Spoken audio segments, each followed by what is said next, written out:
Hello बच्चों, let us read the question and the question says if f of x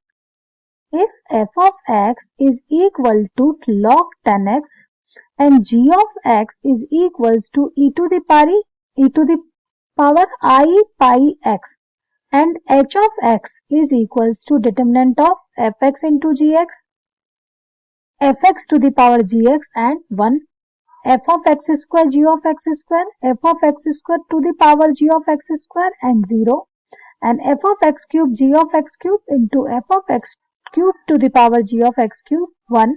Then find the value of h 10. ठीक है, चलिए यहां पर हमें जो की कॉन्सेप्ट यूज करना है दैट विल बी, देखिए e to the power i x को हम कैसे लिख सकते हैं. e to the power i x actually होता है cos x plus i sine x, correct. तो यहां पर इस कॉन्सेप्ट को हम यूटिलाइज करेंगे. चलिए आगे चलते हैं. And the property of determinant, ठीक है, एक और प्रॉपर्टी ऑफ डिटरमिनेंट हम रिकॉल करते हैं कि if more than one row और column are equal in determinant, then determinant is equals to 0, correct. तो determinant की वैल्यू क्या हो जाएगी 0. यदि हम एक या एक से ज्यादा कॉलम क्या होता है सेम आता है, सारे एलिमेंट्स अगर उसके सेम होंगे तो हम कह सकते हैं उस डिटरमिनेंट की वैल्यू क्या हो जाएगी 0. चलिए सॉल्व करते हैं. हमें क्या कहा गया है, हमें दिया हुआ है कि f of x is equals to log base 10x, ठीक है. तो इसका मतलब क्या है, अगर हम f of 10 निकालें सो f of 10 will be log base of 10, ठीक है, 10. सो 10 बेस 10 की वैल्यू कितनी हो जाएगी 1.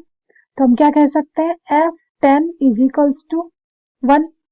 चलिए अगर हम f of x स्क्वायर की बात करें तो ये हो जाएगा log 10 ऑफ x स्क्वायर, या मैं सिंपली लिख सकती हूं 2 log x, ठीक है. तो ये हो जाएगा हमारा 2 log base 10 x.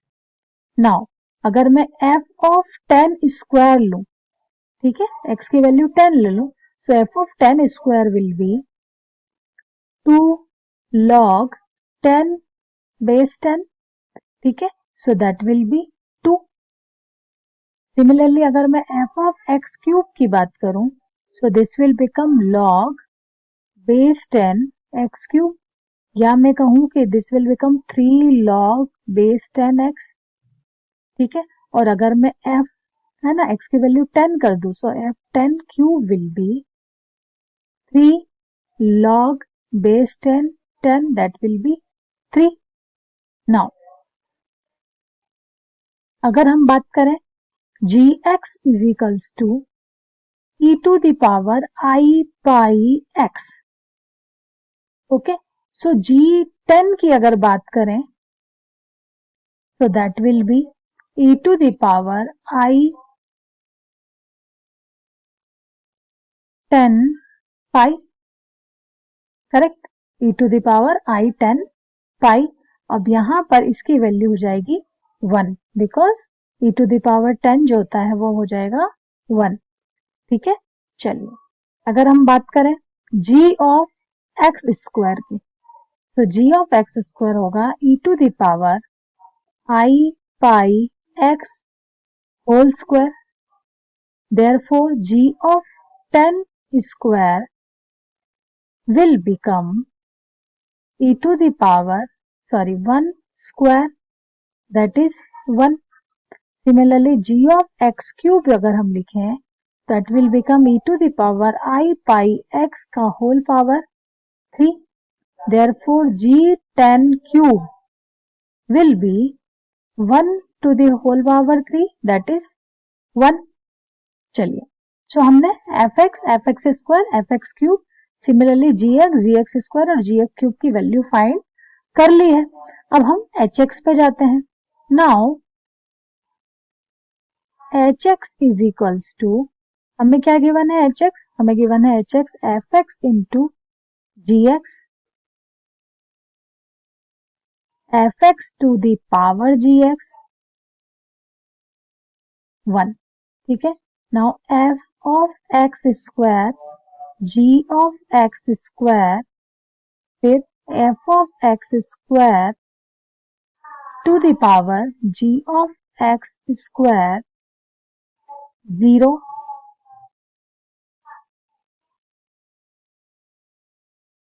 then f of x cube dot g of x cube and f of x cube to the power g of x cube 0, ठीक है। नाउ हमसे क्या पूछा गया है, हमसे पूछा गया h10, सो h10 क्या हो जाएगा, h10 हो जाएगा f10 into g10 f of 10 square into g of 10 square, similarly f of 10 cube into g of 10 cube, यहाँ हो जाएगा f of 10 to the power g of 10 f of 10 square to the power g of 10 square f of 10 cube to the power g of 10 cube and 1 0 0।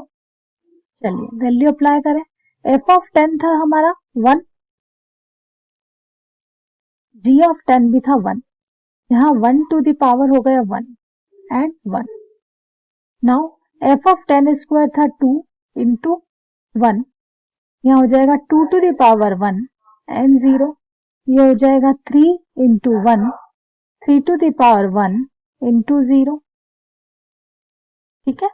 तो ये value हो गई हमारी h of 10 will be